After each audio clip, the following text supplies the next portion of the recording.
We took it all. We brought them to our land. An endless night, ember hot and icy cold. The rage of the earth. We made this curse. Carved it in the blood on our backs. We did not see. We could not, but she did. And in the end... What will I become? Senua's Saga. Hellblade 2. Play it now with Game Pass. You're listening to A Way with Words, the show about language and how we use it. I'm Grant Barrett. And I'm Martha Barnett. There's a game making the rounds on the internet, and it's called If You Added ING to a Movie Title, How Would the Plot Change? Oh, boy. So, for example, Gone with the Wind. Gone with the Winding? Mm-hmm. The story of what happened when we all started wearing digital watch. Gone with the Winding. Yeah. Or how about this one? Dude, where's my car? Turns into dude, where's my caring? And that's about, the bleakness and apathy of urban life. Oh, no. And the great thing is that on our Facebook group, our listeners are having a field day with these. So I wanted to share some of these. This is from Baron von Boren. He suggested the Blair Witch Project, which becomes the Blair Witch Projecting. High schooler Blair Witch reads too much into the inflection of her friend's words. And Tom Sarve suggested Jesus Christ super staring. Jesus wins every staring contest he enters. These are so great. Angie J. Bean wrote The Right Stuffing. There must be sage. Julia Child special Thanksgiving edition. Oh, you want to? I'm not even going to do it. And now that I've started reading these, I can't stop. I can't stop thinking of these. Every movie I run into, I'm adding ing to the end of it. And so on Twitter, is there a hashtag for this so I can search and find more movies with ing? I bet if you search, you'll find a ton of them. Probably. And there's a discussion on our Facebook page, and I will share some more later in the show. Yes, please. This is a show about language and everything connected to it and some stuff that's not. 877-929-9673. Email words@waywardradio.org. Hit us up on Twitter at WAYWORD or join our active Facebook group. Hello, you have A Way with Words? Hi, this is Elizabeth. I'm calling from Dallas by way of Philadelphia. By way of Philadelphia. How do you You're do in two that? places at once? Yeah, two places at once. But my home is in Philadelphia, but I'm here in Dallas. Okay. All right. What's on your mind? Well, I was recently listening to another call-in show, and I heard someone use the phrase rest on our morals, which I've always heard rest on our or your laurels. And I was wondering if it's just a one-time misuse or is it a completely different idiom? And it was really interesting because it was used in an idea of a political use, which I found really interesting. Rest on our morals? Is that what it is? Yeah, it was in the context of gun control in New York City. And it was sort of like, we can't rest on our morals. Like we can't just make laws based on what we feel. It has to be for the greater good. At least that's how I took it. But it was such a completely, out of left field thing that I've never heard before. Yeah, it's kind of creative. I mean, you're sure they said morals? Pretty sure. He had not a very strong accent, so it was pretty clear that he was saying M and not L. I have seen this only very, very rarely. I don't think it's a thing. It's usually a mistake. Yeah. That's what I figured, that it was just a misuse. But it was such an interesting idea. I could see it being an intentional bit of wordplay. Yeah, but it sounds like they weren't using it with irony or anything like that, right? Well, rest on your laurels means just to stick with what you've already accomplished, right? I think it's like you're not supposed to just rest on your old accomplishments. You should always try for more. Is that right? Right. The laurels there is a reference to the ancient tradition of crowning winners with wreaths made out of fragrant laurel leaves. That's why we have terms like poet laureate or Nobel laureate. It was an award for accomplishment. So if you're resting on your laurels or resting with your laurels, then you're just goofing off because you've already accomplished some stuff. I made an award-winning film in 1972. What more do you want from me? Or something like that.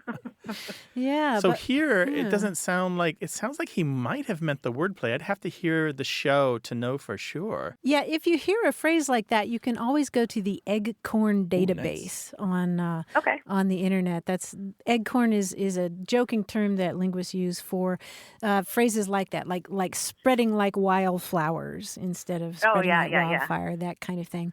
And I'm looking right now, and I don't see that listed there. So I think it was maybe a one-off or a two-off. It's not. Yeah.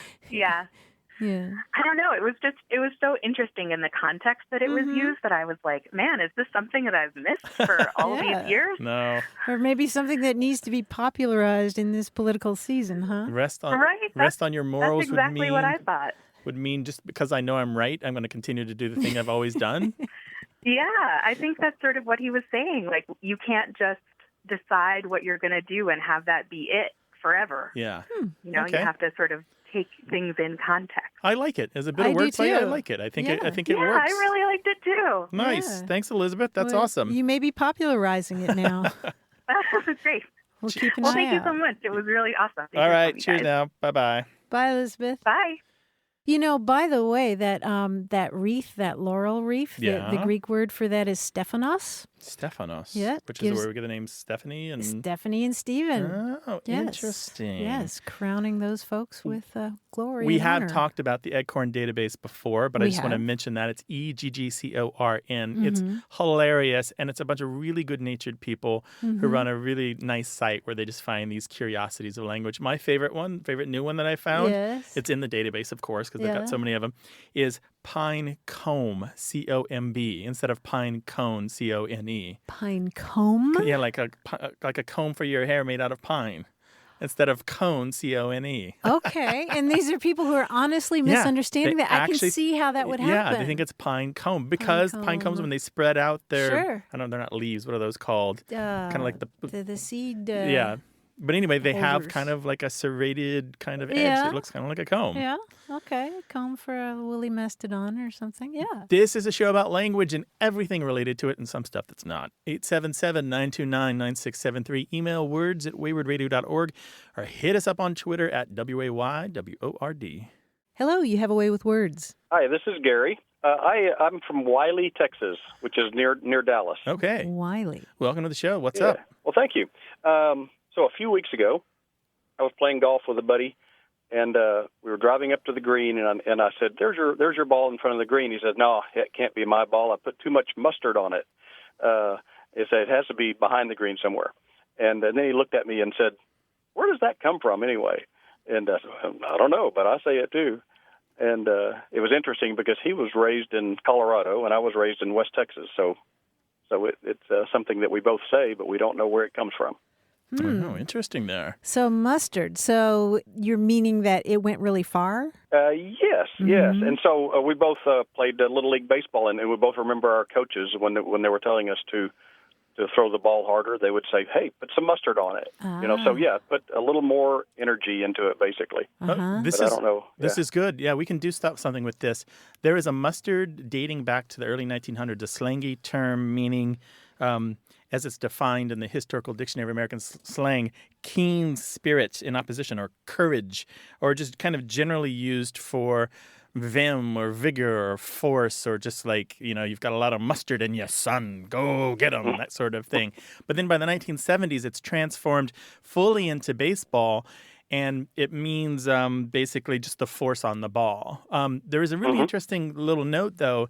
In 1907, there was a thesis about baseball language that was published, and they used a longer expression, all to the mustard, meaning good condition. So you might say, he's all to the mustard, he's ready to go, put him in, coach, that sort of thing. Yeah. So we have a lot of different mustards, but they all go back to mustard being the spicy condiment, and not this puny, bland stuff that's artificially yellow today, but the real spicy stuff, the stuff that'll make you wave your hand in front of your mouth because you're on fire. Okay. Yeah. Well, that's great. Thanks. Take care now. Bye-bye. Bye, Gary. You too. Okay. Bye-bye. You wondering where a word came from? Call us, 877-929-9673, or send it to us in email. That address is words@waywardradio.org.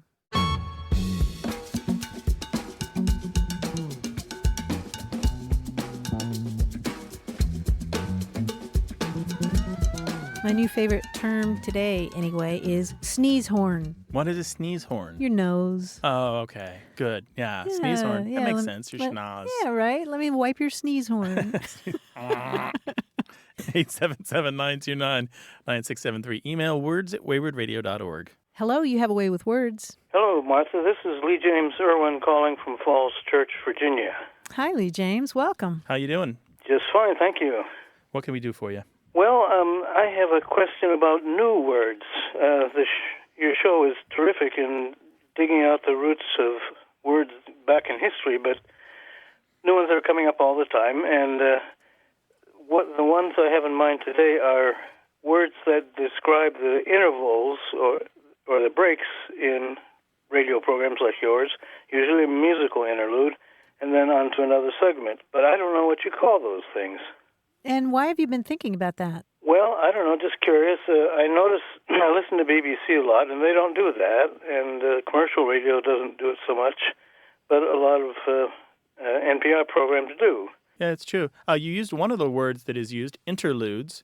I can think of about 5 different terms for music between segments, but they all have slightly different or maybe substantially different purposes. Interludes is one. Sometimes the interlude is music that's played between segments by the national show so that the local stations can do, say, news or weather on top of that music bed or just simply replace that interlude. So if the local station doesn't break away from the national content, there at least will be something on the air.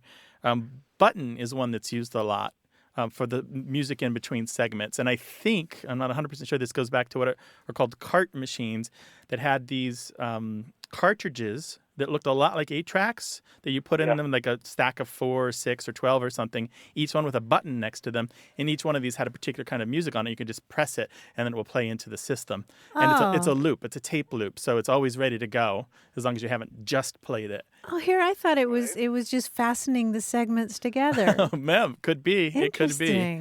Of course, we don't have zippers. Another one is stinger, but this one's, again, it's music between segments, but it tends to be kind of an identifying music bit, like a tone, like it's like the da-da-da-da-da-da-da, something like that. Mm-hmm. Oh, yeah. Some very distinctive, like you think, oh, yeah, that's my station. I recognize that. That's the little tones that they play. Bumper music. Mm-hmm. This is typically, though, a music bed underneath, say, a commercial or an underwriter credit or something like that. One more here. I guess that's a bridge. Some people use bridge, just like they borrowed from the music itself. You know, a bridge connects 2 parts of a song. In this case, a bridge connects 2 parts of a show. So it's stingers and zippers and bumps. Oh, my. Well, yeah, no zippers. I don't have a zipper in there. But button will be... I threw that in there. Public radio, I believe that's the one that most people use is button. Oh, I see. Okay. Yeah. Well, now I know more than I did this morning. I thank you very kindly. Right on. Our pleasure. Happy to help. Thanks, Lee James. All right, so long. Take care. Call us with your language question, 877-929-9673. You can also email us. That address is words@waywardradio.org.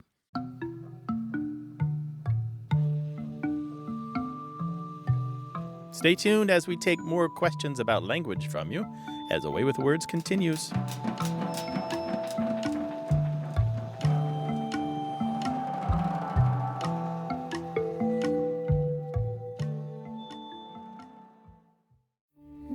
We took it all. We brought them to our land. An endless night, ember hot and icy cold. The rage of the earth. We made this curse. Carved it in the blood on our backs. We did not see. We could not, but she did. And in the end... What will I become? Senwa Saga. Hellblade 2. Play it now with Game Pass. You're listening to A Way with Words, the show about language and how we use it. I'm Grant Barrett. And I'm Martha Barnett. And joining us now is our quiz guy, John Chinesky. Hiya, John. Hey, bud. What's up? Hey, Martha. Hey, Grant. Things are going great here. You know, I'm in New York, one of the greatest cities in the world. I really wish I could go see more theater. Okay. I can't afford to go anymore, but I can certainly imagine how much fun it might be. For example, there's that show, I think it's a musical adaptation of Priscilla Presley's autobiography. What's that show again? I have no idea. Oh, I'm trying to figure out this setup, Martha. Yeah. I know. What is her autobiography called? Oh, it's got to have something with Elvis. Yeah. Elvis Lives. No, it's a famous show. Everybody, it's been around for many, many years, but it must be about Elvis and Priscilla, right? Oh, that's right. It's called The King and I. That's what it is. That's that show. Oh, I see where we're going. That must with be a this. great show. Got it. I love his Got music. it. There's our premise. There's a show going on right now. I'm pretty sure it's about the Department of Geological Sciences at some university, I guess. School of Rock? Yeah, that's it. School of Rock. That's it seems like it'd be pretty dry to me, but they make musicals about anything these days. How about this one? There's a show about young upstart employees at a sportswear manufacturing company. I guess they like different teams or whatnot. There's got to be some conflict in there somewhere. Guys who work at a sportswear manufacturing company. They make shirts. They make shirts. Yeah. Some milliners. Young Jersey guys. Boys. Jersey Yes, Boys. that's them. Nice. The Jersey Boys. Very good. There's a show about the internet and email, and this guy, he gets a lot of ads because he clicks on the wrong thing. It's sort of a cautionary tale. Bad links. Spam-a-lot. Yes, Spam-a-lot is correct. Very Spam-a-lot. good. There's this show about a guy. He falls in love with a girl who works at a carnival, and he tells us all about her, but it's not carnival. My Fair Lady. Yes, My Fair Oh. Lady. Very good, Grant. One of the best ones of all time, by the way. Very good. How about a show about California, Oregon, and Washington and how that whole part of the U.S. got settled? It's quite an interesting tale. How it all got settled. Wagons Ho. Painted Wagon. How the West was won. West Coast. Ooh, well, there's one word. West Is it West? Yeah. Side. Story. Yeah. West Side Story. Yes, West Side Story. Nicely done. All right. Ever since that musical about cats, I've enjoyed anthropomorphic beasts, like the ones that must be in that show about the bears and their hibernation every year, and they sing and dance and whatever. Bears. And they sing and dance. Singing, Yeah. dancing bears. Thinking of Phil Harris singing Bare Technically, it's about Necessities in the Jungle any Book. animal that hibernates. And what Spring happens? Awakening. Yes, that's it. Very nice, Martha. Nice. She pulled that one out. All right, these last two are very weird. Okay. There's a show, it's a musical. I think it's about candles. The Spark. Wicked. Wick. Yeah, well, that's the show. Yeah, Wicked. Oh. Dude. Finally, this has got to be the weirdest show ever. You walk in, and the curtain goes up, and there's another curtain right behind it, but it's been torn in two, and it just stays that way for 2 hours, no intermission. Rent. Yes, Rent. Nicely done, Martha. Martha is Okay. on top of it. A game from Boy, Martha, you guys right? certainly got up to speed. Cool, John. Thank you for enlightening us. I got on a list of shows I need to go see next time I'm in New York. Thank you, guys. I'll see you on the aisle. Bye-bye. Bye. Thanks. We want to hear from you, so call us 877-929-9673 or send an email to words@waywardradio.org. Tweet us @Wayward and find us on Facebook. Hello, you have a way with words. Hello, this is Martha Wild from San Diego. Hi, Martha. How you doing? Martha Wild. Two Marthas. Two Yes. wild Marthas. Two wild Marthas. Welcome to the show. What can we do for you, Martha? Well, I have a question that has to do with a large controversy that's happening in a group that I'm part of. Oh, boy. I do a lot of English country dance, contra dance, and I've done Morris dance. And there's a dance move that we've used for years, and it's been used for hundreds of years, as far as we can tell. And the move is called a gypsy, where you walk around the other person. You look at them and you walk around them, okay? Mm-hmm. And it in Morris dancing, they usually call it a half gyp or a whole gyp if you go all the way around.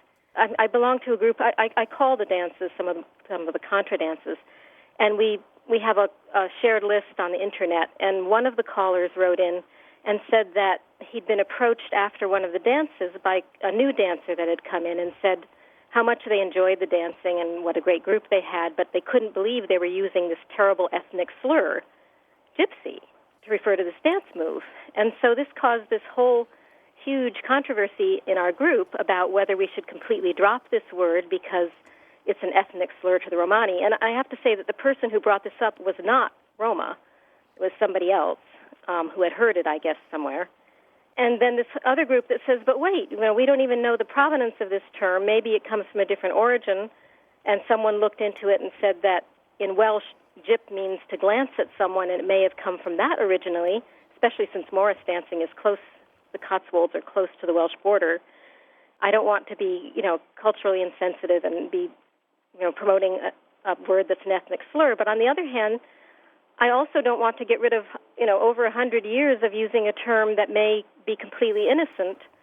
I thought I would ask the word mavens what their feeling was about this sort of difficult situation. Oh, boy.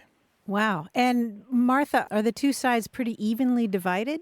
It seems about so. There's a very large contingent that is coming up with other words like gimbal and gyre and on the wave. Gyre and gimbal and on walk the wave. around to completely avoid the word.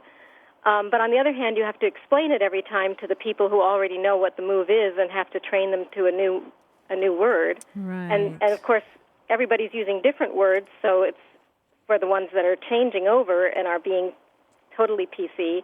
And then there's the other group that says, no, we're not going to change. So and there's a lot of vitriol going on. Yeah, I can Wow. imagine. Yeah.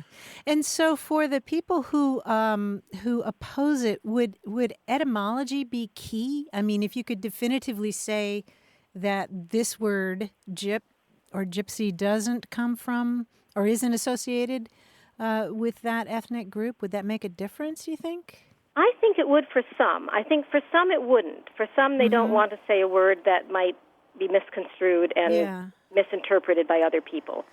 On the other hand, it's not as if we have a huge Roma population. I mean, I've been using this word for 30 or 40 years, and I've never had anyone say boo about it. So I don't think most people that we deal with have a negative connotation in their mind about it. But for some people, I think that if it had a different etymology, they'd say this has a different etymology, and therefore it is an innocent word, and it's just two words that are similar to each other. Too bad. Right. So, yeah. I think I'd be one of those people. Let's clear some of this away as a distraction for a moment. The gyp here does not come from Welsh. There is a word meaning something like look or glance in Welsh, but it probably would be pronounced geep. My Welsh is terrible, but this is what I've been told. And we do have a strong etymological connection between gyp and gypsy going back to the Romany people. So it's the Welsh thing is just somebody looking for an easy out, and it's not a path to be taken. It's just a superficial similarity that should be ignored. The other thing here is we have strong, in this industry, and you may know more about this than we do, there's a strong understanding that this type of dancing could actually come from the Romany people. Morris dance in particular has some substantial evidence that suggests it was borrowed into the British culture from the travelers. This is all distractions here. The real interesting thing here for us is, what can you do to make the half of the people who are unhappy happy? I don't know, because if everyone changed the word and picked a word that was new, I think the half that wants to be PC would be happy, but I don't think the half that had to change all their dances and rewrite everything and watch their language constantly and not say the word they're used to would be happy. Yeah, it sounds like you're in a difficult bind here because I don't see an out. Somebody's going to go away unhappy here. The thing is, it does come from, and my understanding is, and there are better authorities than me on the internet, but all the evidence, the print evidence suggests that even though the dance moves themselves date back to the 1600s at least, the term itself is relatively new, dating from perhaps the early 1900s.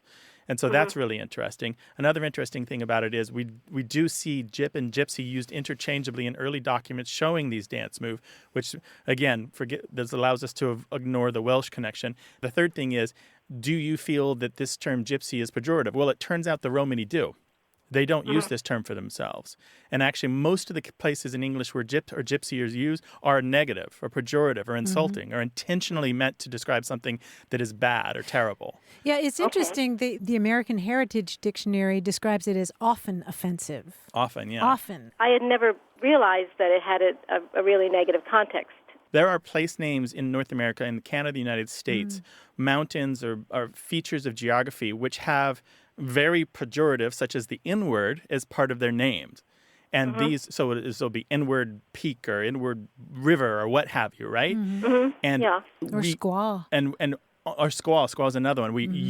Almost universally, people understand that these terms need to be changed or simply not used, even though they're just referring to a mountain, even though they're not meant to directly insult a people, even though they're not meant to hurt feelings, right? We know. At least all well-educated, forward-thinking, kind of considerate, sensitive human beings think this, right?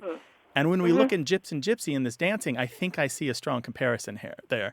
I think even though it's difficult to change the name, you should. And I know that you can't change it in all the dancing all across the United States and the English-speaking world. I know you can't, but at least among your peer group, you might come up with something. Even if it's just a shortening like G or something similar. So jazz, or I don't know, just something relatively similar, but that is clearly not that word. I don't know what it is. I think I'm on the same page as Grant here, Martha. I mean, it's a really tough one. You know, the more you read about the history of the Romany people and the oppression and prejudice and maltreatment, are you giving up that much if you give up that word? What about the hundreds of years of dance before? What did they call it then? Ooh. Maybe you can go back to the earlier term, and that would satisfy some people who want to know that it's not strictly out of sensitivity that you're doing it. It's a reach back to the roots, because as you probably know, this is a revived tradition anyway. It's not, it's brought back from ancient manuals, and a lot of stuff was amended and added in the 1970s and kind of even fabricated just to make it look authentically historic when it's not necessarily so. Yeah. Well, Martha, it sounds like this is going to go on for a while. Maybe you can take our thoughts back to the group and see what they think. Definitely. And I think you've persuaded me. I wanted your moral compass on this. So. Okay. Martha, let us know how this goes, okay? Okay, I will. Thank you, Martha. Right. Yeah, we do want to know. Keep us updated, all right? Thank you so much. Okay, thank you. Take care now. Bye-bye. Okay, bye-bye. We know that you listening have an opinion on this, and bring us your best information. Tell us what you think. Should they drop the term? Can you think of suggestions they can use instead of gyp or gypsy? Do you think that it's offensive or no? 877-929-9673. Email words@waywardradio.org.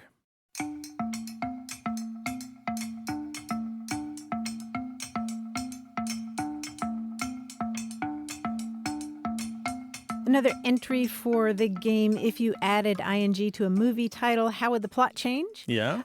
This one on our Facebook group comes from Sandra Churchwell Voss O'Brien. She suggested adding ing to Aaron Brockovich. Aaron Brockovich? Brockovich? Brockovich. So she's complaining? Right, an Irish lady complaining. Aaron Brockovich. I thought that was brilliant. Okay, Aaron Brockovich. I wonder if you can do that to a lot of other people's names. Let's see.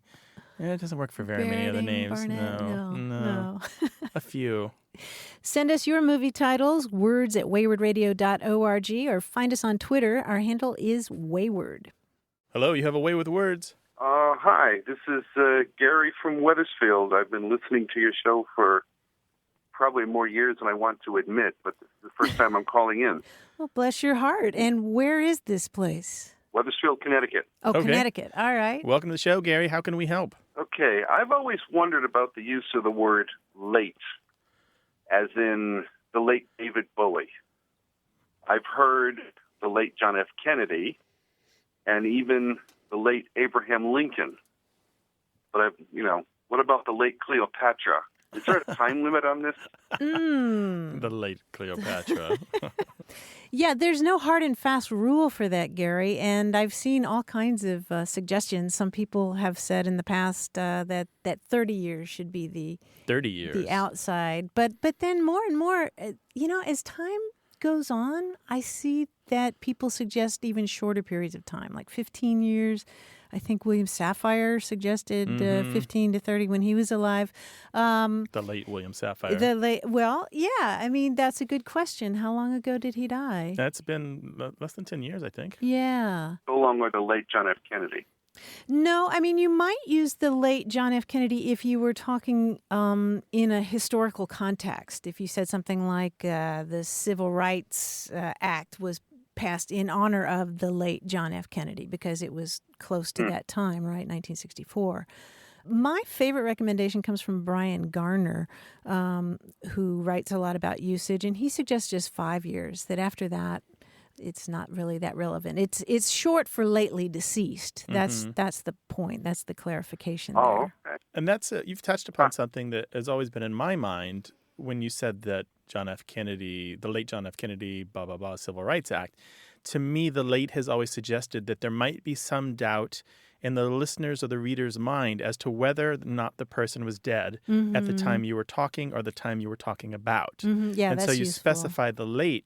Like, you may not have known that William Sapphire was dead. So saying the late William Sapphire will clue you in. Yeah, after a certain point, we all know that somebody is dead. But the late Cleopatra, you'd only say that as a joke. And Martha and I both laughed or snickered when you said that because we recognized that as an inaccurate usage, right? Yeah, she's extremely late. But, another point about this is that it's a gesture of respect as well. It's a term of respect.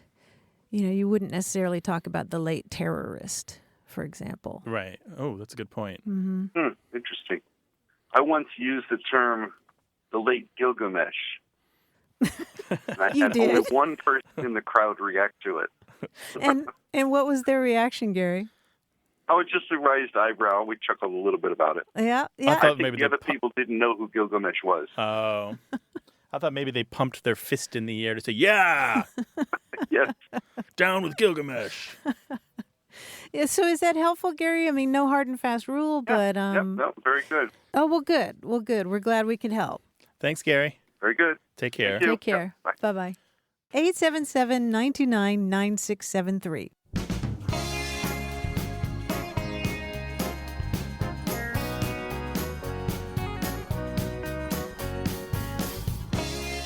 We were talking earlier about the game of adding ing to movie titles. On our Facebook group, Michael D. Britton suggested a couple of work-related ones. You add ing to the movie network. Networking. It's a LinkedIn special. Or strangers on a train. Strangers on a training. Oh, no. Two corporate professionals discover love in an all-day seminar. Strangers on a training. Send us your movie titles with ing added to change the plot. Words at waywardradio.org, or you can call us with one. The number is 877-929-9673.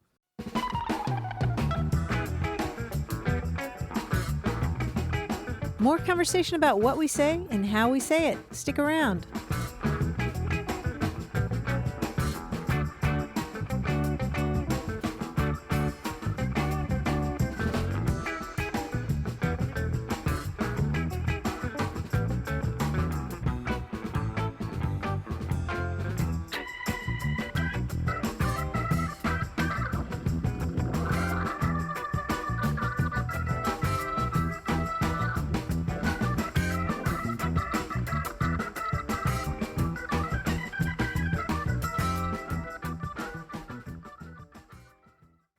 Got a minute? We need your help. Head over to gum.fm/words and share your thoughts in our quick survey. Your feedback matters. It's the backbone of our show's success. Thanks for making our show even more successful. That's gum.fm/WORDS. Thank you.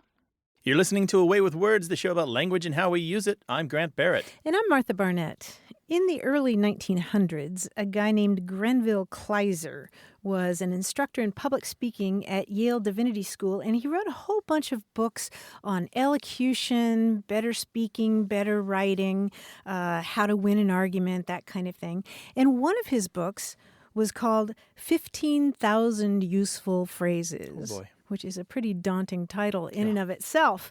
And I didn't count them all, but they're probably about that many, and sort of consistent with education in those days. The book offered all of these models for people to imitate. He encourages people in the book to take these phrases and say them aloud, read them aloud, write them out in order to become better writers.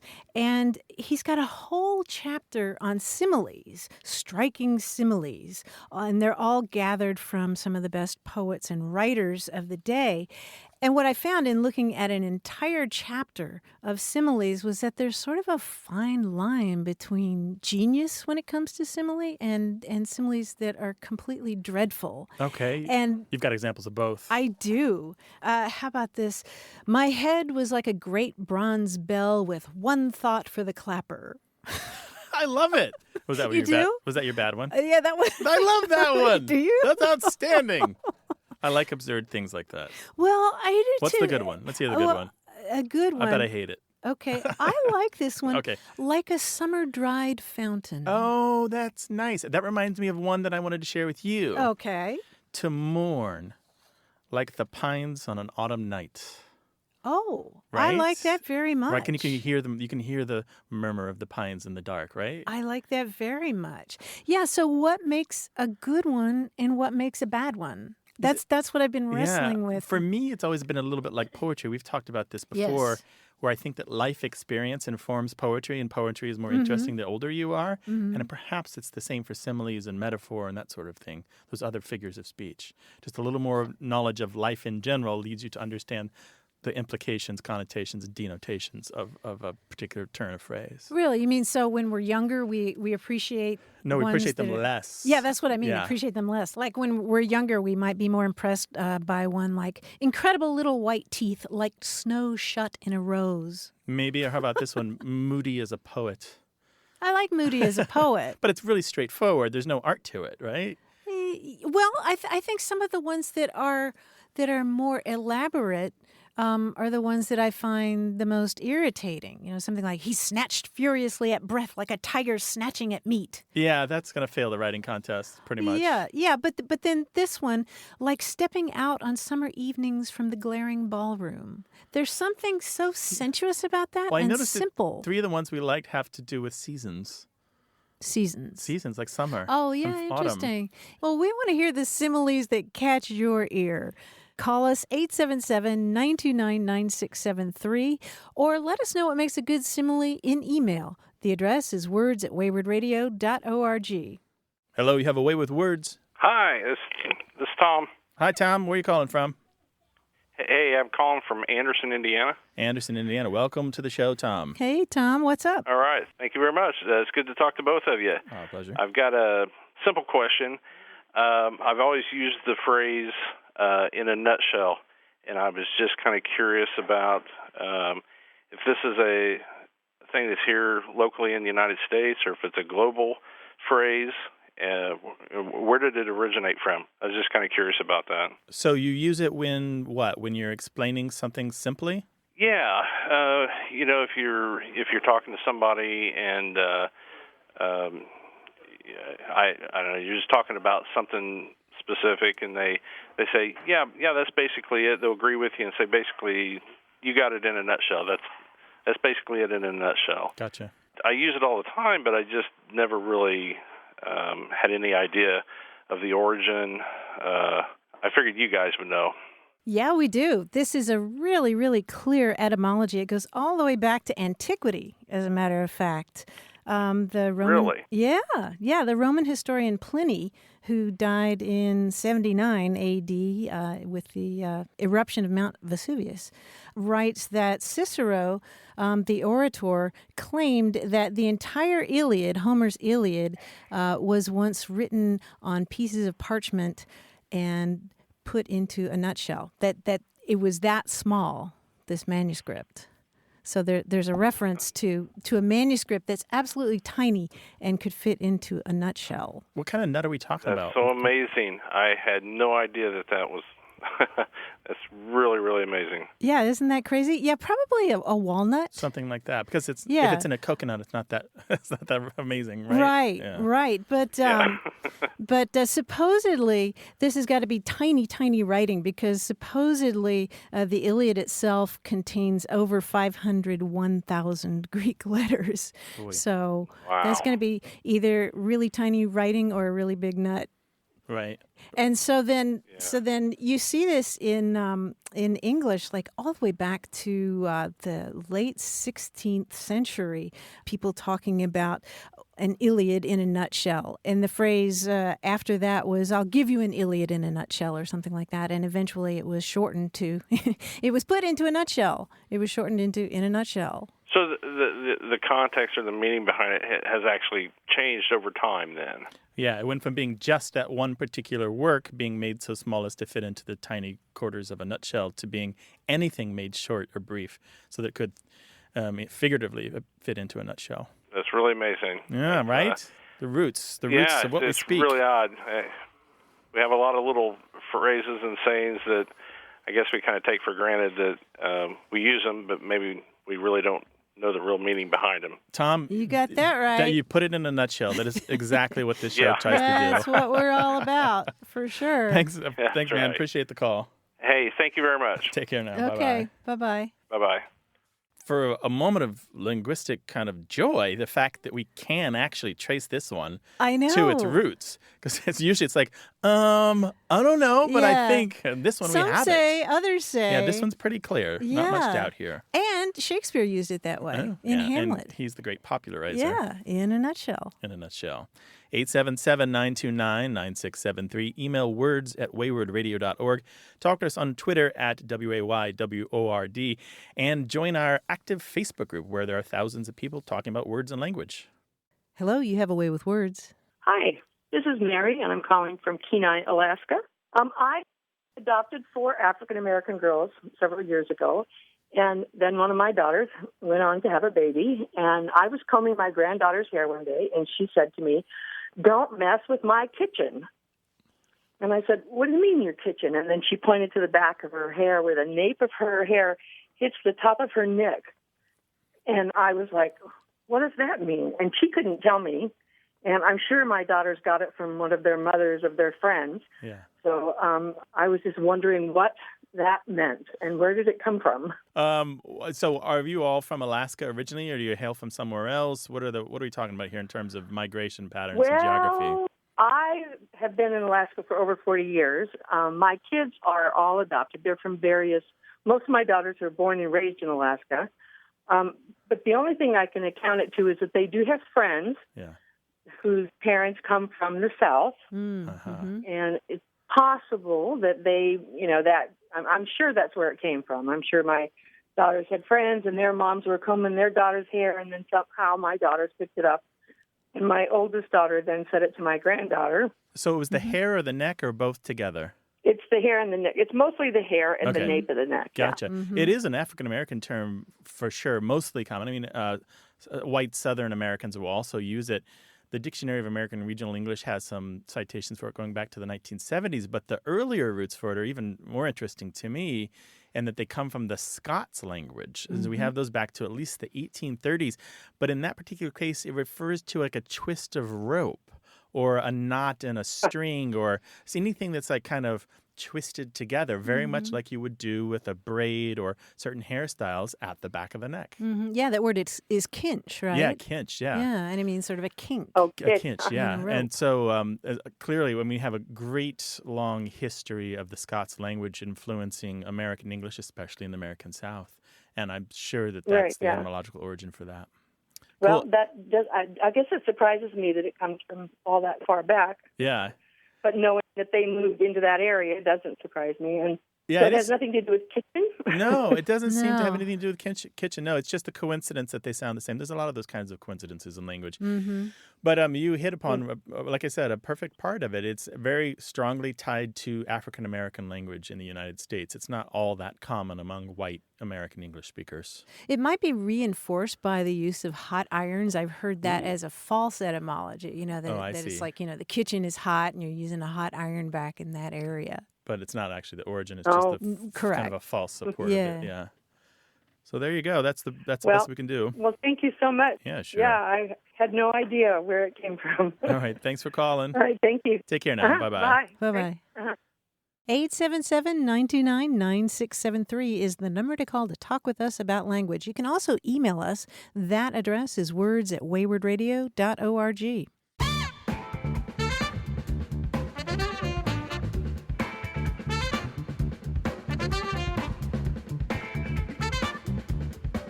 Grant, I want to share some more similes from this book, 15,000 Useful Phrases by Grenville Kleiser. Okay. Like footsteps upon wool. I really like that one. Footsteps, that's nice. So that's if you tread lightly. Yeah. Or what about this one? Quaking and quivering like a short-haired puppy after a ducking. I can just see that little puppy after, after it I gets can see that too. ducked, That's right? nice. Or what about the sky was like a peach? Does that work for you? The sky was like a peach? The sky was like a peach. Yeah, I think it does. It Does depends on for some of these require, I want to know more about the scene and the author and what else. I know. But some of them do their own work, like tiny bits of poetry. Exactly. And that's one of the reasons that I've been enjoying going through this book. Well, we'd love to hear your similes, 877-929-9673, or send them an email to words@waywardradio.org. Hello, you have a way with words. Hello, Grant and Martha. My name is Robin, and I bring greetings from Madison, Wisconsin. Hi, Robin. We accept your greetings Thank from you Madison, for the- Wisconsin. Thank you very much. From all of Madison? That is the most formal From the introduction entire we've ever... city. Oh, Wow. nice. I want the golden key. We'd like to get over there soon. What's up, Robin? How can we help? Well, I am calling because I would like to know the genesis of the expression to throw your hat in the room ahead of you. I believe I grew up knowing this expression. I don't remember my parents ever using it. It's just something that I must have just known from popular culture. I grew up in southern Ohio, and so that is my question. And how would you use that? Yeah, what does it mean? Well, the reason that I began thinking about this is that I have a small habit of buying things or making small home renovation projects and surprising my husband with them.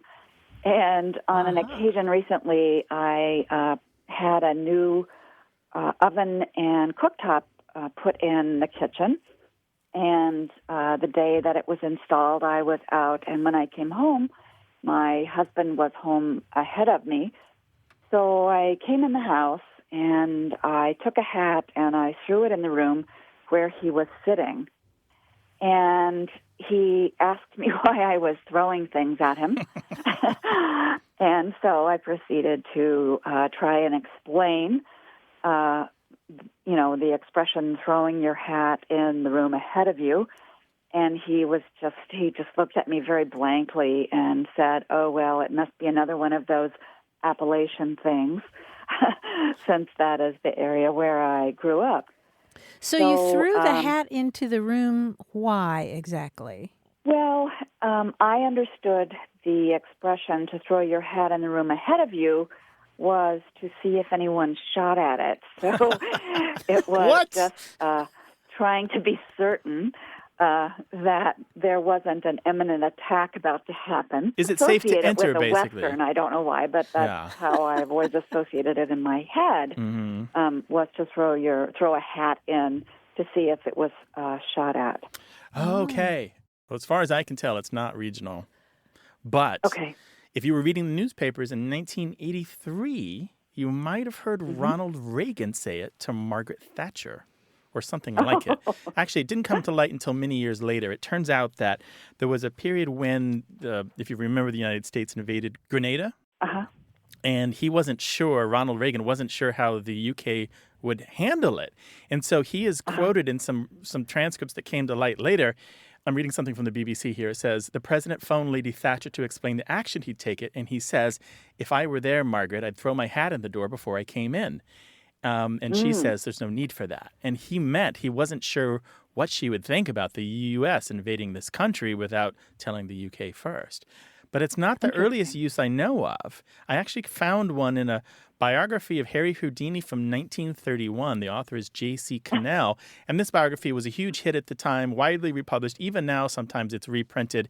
And in there, it said that Mr. and Mrs. Houdini fought so much that, well, one of the things it says is that when they were with company, he would raise his right eyebrow 3 times as a signal for his wife to stop talking.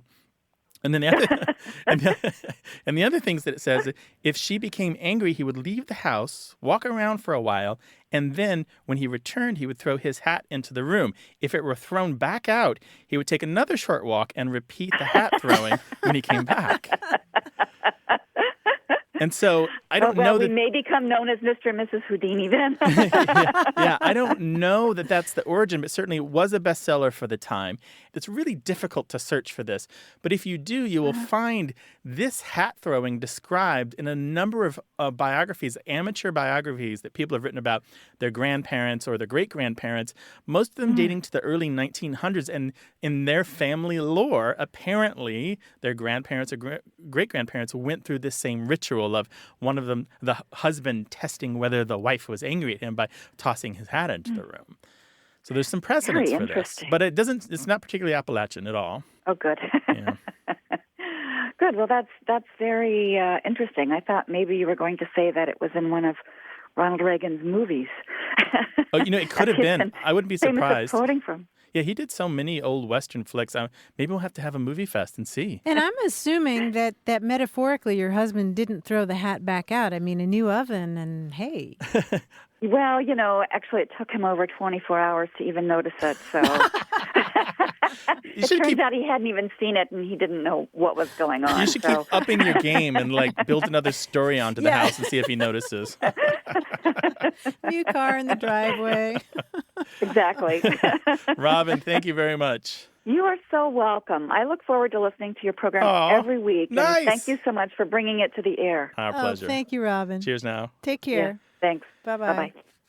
Well, if a word or phrase has you stumped, call us at 877-929-9673 or send an email to words@waywardradio.org, and we are all over Facebook and Twitter. Do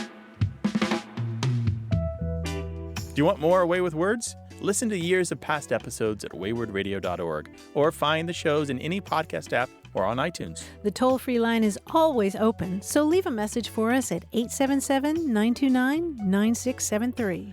We love to get your emails at words@waywardradio.org, or you can hit us up on Twitter at WAYWORD and look for us on Facebook.